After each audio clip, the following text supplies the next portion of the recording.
Hey guys, habari za asubuhi hii, natumaini mu wazima wa afya. Nataka kusema kwamba kwanza niwaombe samahani kwa kile kilichotokea.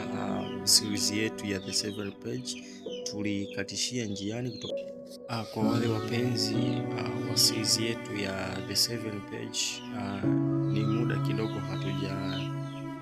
hatujaendeleza series yetu kutokana na mambo fulani ambayo kidogo yametokea, lakini soon tunakuja na kazi yetu tunaiendeleza, lakini pia tutakuwa na series nyingine mpya ambayo tutaendelea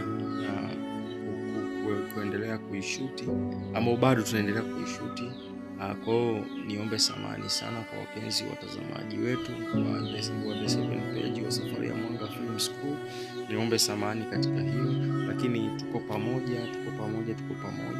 Niombe samahani sana. Mungu awabariki.